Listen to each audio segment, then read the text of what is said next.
सांख्यिकी सराव संच 6.6 सराव संच 6.6 मध्ये मुलांनो वृत्तालेख काढा किंवा माहिती दिलेली असेल त्याच्यावरून प्रश्नाचे उत्तर लिहा. वृत्तालेख दिलेला असेल त्याच्यावरून प्रश्नाचे उत्तर लिहा. असा प्रकारचा प्रश्न 6.5 मध्ये आपण बघितलेलं आहे की वारंवारता भुज कसा काढायचा. त्याच्यानंतर वारंवारता बहुभुज दिलेला असेल त्याच्यावरून प्रश्नांची उत्तरे लिहा असा एक प्रश्न असेल. त्याच्या आधी सराव संच 6.1 6.2 6.3 6.4 6.5 आपण बघितलेलं आहे. ते व्हिडिओ नक्की बघा. चला तर मग इतरांना सुद्धा शेअर करा.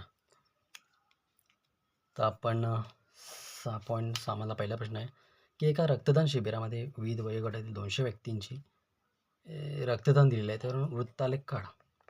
वयोगट दिलेला आहे, व्यक्तींची संख्या दिलेली आहे, केंद्रीय कोनाचे माप आपल्याला काढावे लागते थिटा.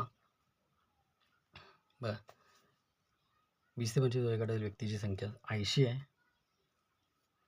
त्याच्यानंतर 25 ते 30 60 आहे. 30 ते 35 35 आणि 25 ते 35 आले. टोटल होते यांची 200 होते. बघा टोटल 200 होते. हे चारही टोटल व्यक्ती होत्या 200. तर आपल्याला काढायचं आहे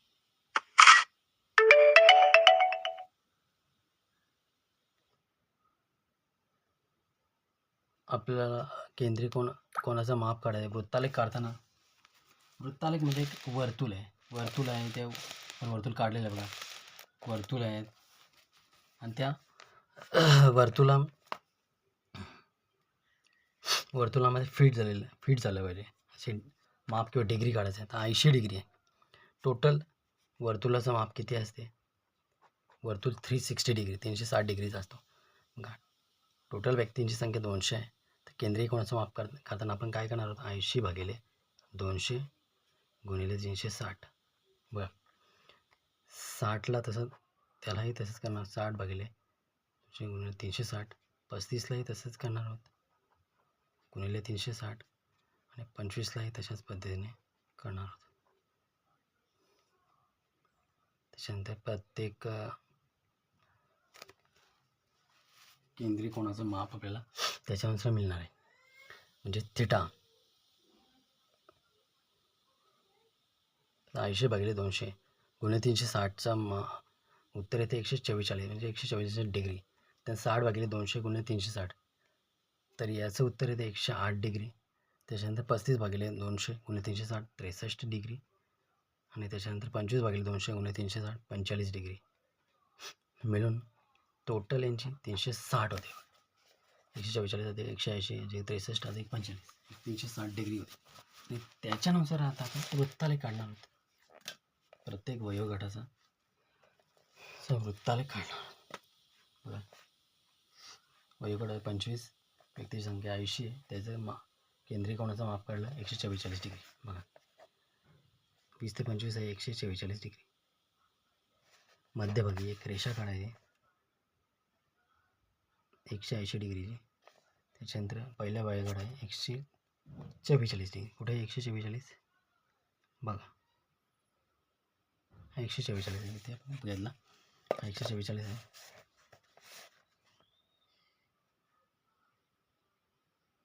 ती मधोमध एक डॉट द्यायचं आहे आणि 144 डिग्री. त्याला 144 डिग्री आपला पहिला वयोगट 20 ते 25 व्यक्तीची संख्या 80 144 डिग्री. पुढचा 108 डिग्री. मग पुढचा 108 डिग्री टोटल 360 डिग्री झाला पाहिजे. पुढचा 108 डिग्री 108 डिग्री कुठे जातो 108 डिग्री आपल्याला बघायचं आहे. 90 आहे 100 आहे आणि 108 डिग्री. त्याच्यानंतर आपण 108 डिग्री. त्याच्यानंतर पुढचा वयोगट आहे त्याच्यानंतर त्या पुढचं आहे 63 डिग्री. पुढचं आहे 63 डिग्री. 63 डिग्री बघ कुठे येते इथून बघा 63 डिग्री कुठे होतं? 50, 60 आणि 63. 50, 60 आणि 63 आणि शेवटी राहतो 45 डिग्री. हा राहिला 45 डिग्री. त्याला काय काढण्याची गरज नाही. बघा, पहिला आहे तो 144 डिग्री, त्याच्यानंतर दुसरा 108 डिग्री, पुढचा 63 डिग्री, शेवटी 45 डिग्री. बघा, अगदी सोपं आहे वृत्तालेख काढणे. 144 डिग्री वयोगट लिहिणार आहोत 20 ते 25, पुढचा आहे 25 ते 30, 30 ते 35 आणि पेन्सिल घेऊन लिहायचं आहे 35 ते 40. मी पेन घेऊन लिहिलं आहे, पेन्सिल घेऊन लिहा. बघा, वृत्तालेख काढणं काही कठीण नाही, एकदम सोपं आहे, अगदी सोपं आहे वृत्तालेख काढणे. सांख्यिकी हे प्रकरणच खूप सोपं आहे, पण वृत्तालेख काढलेलं आहे. पुढचा आपला प्रश्न घेऊया. बघा, वृत्तालेख काढणे खूप सोपं आहे. वयोगट दिले, व्यक्तीची संख्या दिली होती, त्याच्यानंतर आपण केंद्रीय कोणाचा माप काढला. केंद्रीय कोणाचा मापाचं सूत्र 80 भागिले 200 गुणिले 360. त्याच्यानंतर पुढचा प्रश्न घेऊया. पुढचा प्रश्न आहे वृत्तालेख दिलेला आहे आणि त्याच्यावरून प्रश्नांची उत्तरे लिहा, असा एक प्रश्न आहे.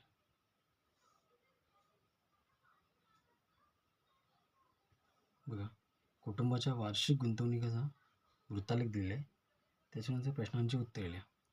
स्थावर मालमत्ता दिलेले आहे, शेअर्स दिलेले आहेत, पोस्ट दिलेले आहे, बँकेत ठेव दिले आहे, म्युच्युअल फंड दिले आहे, त्याच्यानुसार प्रश्नांची उत्तरे लिहा, असं हे आहे. त्या प्रश्नांची उत्तरे लिहा. केंद्रीय पहिला प्रश्न बघूया, दिलेला आहे ते वृत्तालेख बघून आपल्या प्रश्नाची उत्तरे लिहा. पहिला प्रश्न की शेअरमध्ये गुंतवलेली रक्कम 2000 असल्यास एकूण गुंतवणूक किती? आता एकूण गुंतवणूक किती, प्रश्न असा आहे की एकूण गुंतवणूक किती.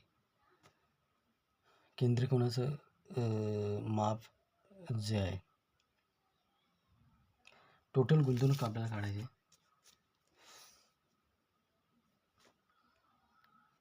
बघा मुलांनो, शेअरमध्ये गुंतवणूक रक्कम 2000 आहे, असलं एकूण गुंतवणूक किती. बघा, शेअरची आपल्या डिग्री किती आहेत? 60 डिग्री. बघा, 60 डिग्री आहे. केंद्रीय कोणाचा माप त्याचा विचार केला, तिथे डिग्री दिलेली आहे 60 डिग्री.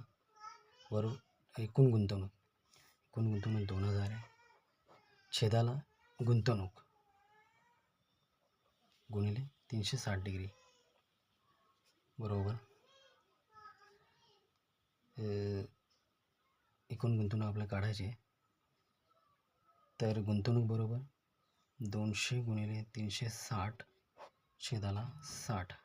बघा किती येते? टोटल 12,000 येते. टोटल किती येते? 12,000 येते. 6 के 6, 6 6 36, 200 गुणिले 6, 12,000. पहिला प्रश्न आपला झाला. दुसरा प्रश्न की बँकेतील ठेवीची रक्कम किती. तर बँकेतील केंद्रीय कोणाचं माप काय? बँकेतील ठेव केंद्रीय कोणाचं माप आहे? 90 डिग्री. केंद्रीय कोणाचं माप दिलेलं आहे बँकेच्या ठेवीचा. तर एकूण रक्कम काढायची. पहिला प्रश्न शेअरचा होता, त्याच्यामध्ये रक्कम दिली होती आणि गुंतवणूक सांगायची होती. तर इथे ठेवीतील रक्कम काढायची. केंद्रीय कोणाचं माप बँकेचं 90 डिग्री आहे. बघूया, 90 डिग्री ठेवीची रक्कम काढायची. रक्कम छेदाला एकूण गुंतवणूक किती आहे? तर 12,000 आहे. पहिल्या प्रश्नामध्ये आपण काढलेलं आहे गुणिले 360 डिग्री, म्हणून रक्कम बरोबर 90 गुणिले 12,000 छेदाला 360 डिग्री बरोबर काय उत्तर येईल? बघा, 9 1 9, 9 चौक 36, 4 त्रिक 12, किती येते? ते 3,000 रुपये. पुढचा प्रश्न घेऊया की म्युच्युअल फंडापेक्षा स्थावर मालमत्तेमध्ये किती रक्कम जास्त गुंतवली. प्रश्न काय आहे? म्युच्युअल फंड आणि स्थावर मालमत्ता. म्युच्युअल फंड आणि स्थावर मालमत्ता. तरी म्युच्युअल फंडापेक्षा स्थावर मालमत्तामध्ये किती रक्कम जास्त गुंतवली आहे, प्रश्न असा आहे. म्युच्युअल फंडाचं डिग्री किती आहे? म्युच्युअल फंड 60 डिग्री आहे, स्थावर मालमत्ता 120 डिग्री आहे. बघा त्यांच्यातील फरक बघूया. 120 वजा 60 डिग्रीचा फरक येतो. गुंतवणूक त्यांच्या आता गुंतवणुकीतील फरक काढायचे. तर यांच्यामध्ये किती रक्कम जास्त गुंतवलेली आहे म्युच्युअल फंडापेक्षा स्थावर मालमत्तेमध्ये? गुंतवणुकीतील फरक काय? दोघांमधील डिग्रीमधील फरक म्हटलेला आहे 60 डिग्री. तर गुंतवणुकीतील फरक बघूया. 60 डिग्री बरोबर गुंतवणुकीतील फरक छेदाला 12,000 एकूण रक्कम म्हणजे 360 डिग्री बरोबर 60 गुणिले 12,000 छेदाला 360 किती उत्तर आहे? 2,000 येते. बघा 6 1 6 6 6 36 6 2 12 2,000. तर पोस्टातील गुंतवणूक किती? पुढचा प्रश्न आहे की पोस्टातली गुंतवणूक किती? पोस्टातील गुंतवणूक किती?